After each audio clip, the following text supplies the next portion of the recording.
The Dodgers scrape Slime Diego off their cleats like a pile of dog turd and head to the National League Championship Series. UCLA believes it's finally figuring out what Eric the Enemy wants. And with another physical team on the schedule today, Lincoln Riley reminds us that building USC's lines is going to take time. Good morning. I'm James.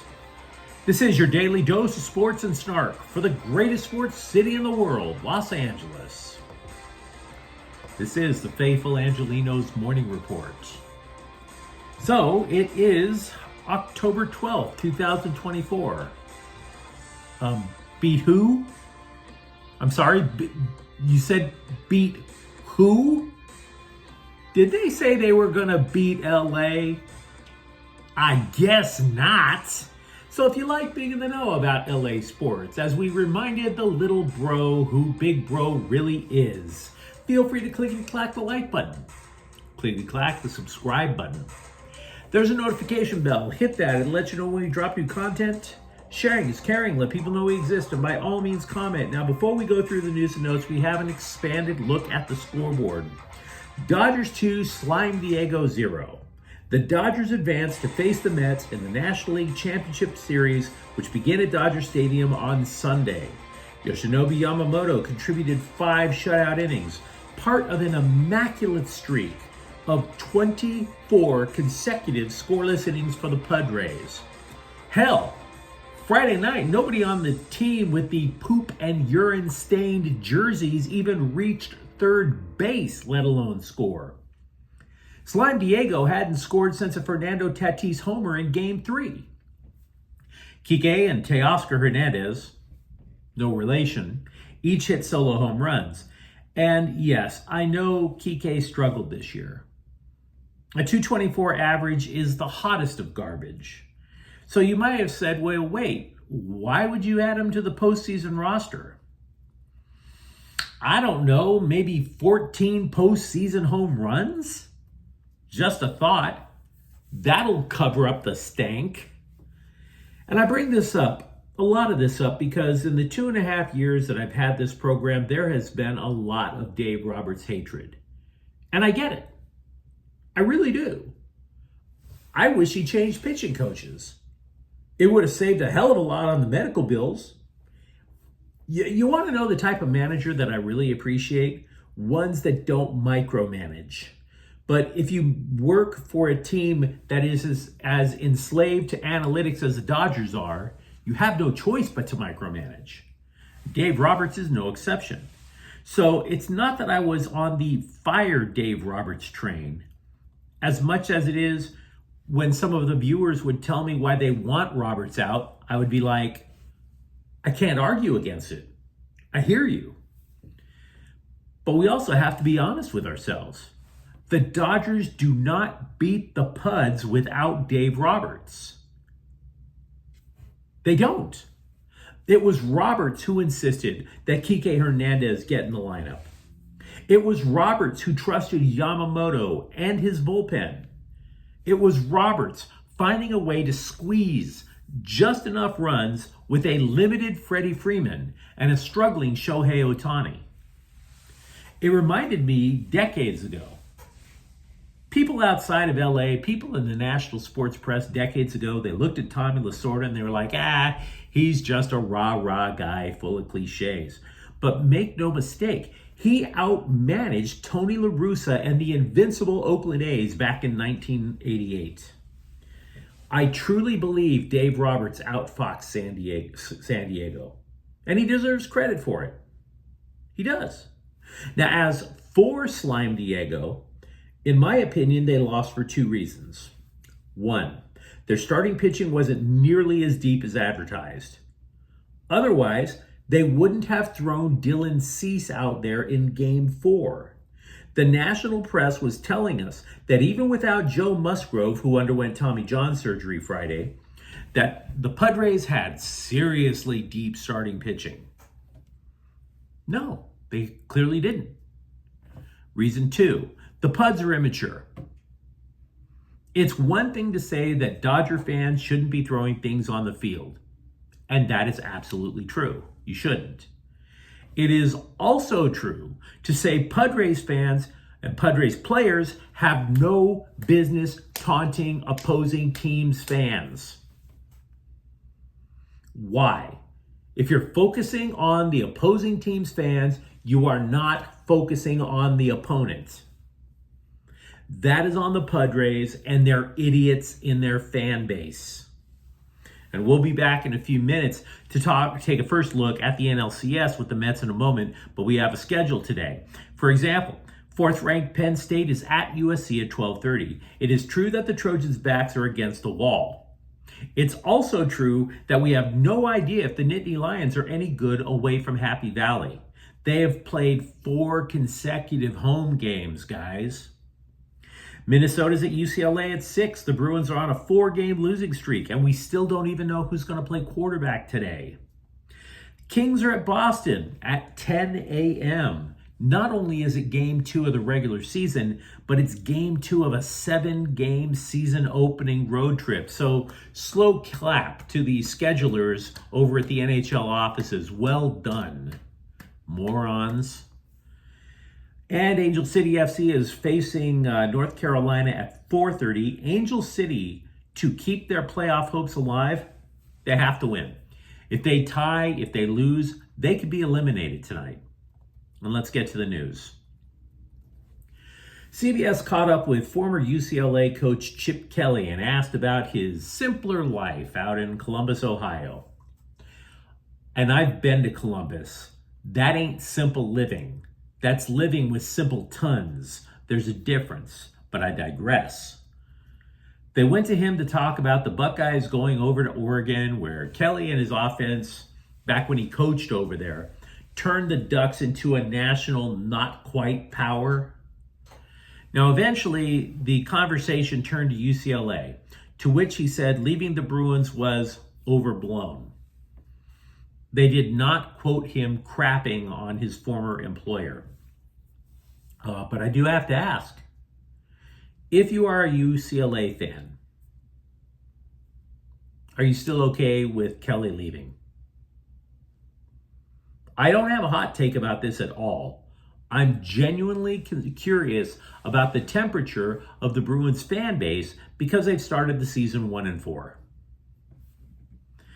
Now, if it matters, the LA Daily News is suggesting that the Bruins offensive players are finally grasping Eric Bieniemy's playbook. Receiver Logan Loya said, quote, "We're starting to work as a unit instead of individuals. It's starting to look more like a full offense. We're understanding everything so we can call out what's coming and we can all go off the look that we have," unquote. Do you see the progress? Like I said, I've seen them play. Maybe there's something there. I can't say for certain. Meanwhile, over at UFC, Lincoln Riley reiterated that the transfer portal would not have been a panacea to the offensive line issues that continue to plague the program. In the grand scheme of things, he has a point. If you remember last year's team, it had 3 starters on the offensive line that came via the portal, and those guys couldn't keep Caleb Williams upright. Riley told The Athletic, quote, "There's certainly not a guarantee with the portal. The portal is a lot of time, a bigger risk, as we saw last year. I think when you develop over time, your roster is going to develop. You're going to know these guys. You're going to have a lot less gambles, and you're going to build it in the way you want to build it," unquote. Which, of course, doesn't exactly help for tonight's game,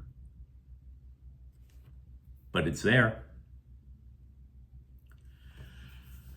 I was reading up on the Mets once the Dodgers took that 2-run lead on Friday because I was super confident in that bullpen. I got to be honest. So I'm reading about the Mets. See if this sounds familiar. Their lineup is relentless. They can beat you 1 through 9. They're the hottest team in baseball. They have the deepest rotation of any team in baseball now. And I feel like we've heard that before. Oh yeah, we heard that last week. Sometimes I wish these scribes would hear themselves would think when the little hamster in their mind is on the little treadmill trying to get their brain to work and churn out words. I wish they would actually hear the words that are coming out of their little fingers. Look, there were reasons that the Puds dropped that series despite having an allegedly better lineup, despite having an allegedly better rotation. We've already discussed it. But over the next couple of days, you're going to read a lot about the Mets' magic. How magic has led them to this run. As a sports writer for more than 2 decades, let me tell you something. When a sports writer talks about magic, that's code. It means they have no idea how to explain what's going on. None. They're just grasping at straws. It's not magic. Look, the Mets do have some advantages. I don't deny it. For example, they have as many as 6 pitchers who could start in this series. But the bullpen is pretty suspect. And the Dodgers are really patient at the plate, which means they'll burn through a lot of pitches and get to that bullpen. In my opinion, the Dodgers have to, in order to win, hold serve at home. They have to get out to a 2-0 lead because this is a best-of-7 series. You can't get caught up in bullpen games here like you could in a best-of-5 against Slime Diego. LA does have another advantage. They hit left-handed pitching. We mentioned how the Mets have as many as 6 guys who could start. 3 starters should be left-handed. So you're just going to hear a lot of hype over the next 48 hours. Be patient. We're going to learn things that have nothing to do with magic. James Harden, to his credit, took up for his Clippers team. It's about time somebody did. Quote, people are already looking over us, which is a good thing. We don't care, unquote. By the way, he's right. People are overlooking them. I confess, I'm overlooking them. You lose Paul George? Kawhi Leonard can't walk, to the best of our knowledge? Yeah, it's really easy to overlook them. Harden also agreed with Ty Lue's approach of going back to the fundamentals because the Clippers have 6 new players and 6 players on the roster younger than 25. Harden said, quote, sticking to the details, things that we've been going over in training camp is very vital and important to getting off to great starts. We've got to rely on our defense. We've got some really, really good defenders individually and as a team. I think it's going to help us offensively as well, unquote. News for the Chargers. I don't want to say it's grim, but it's not exactly glowing. Asante Samuel and Gus Edwards will not play when the Bolts take on the Broncos Sunday.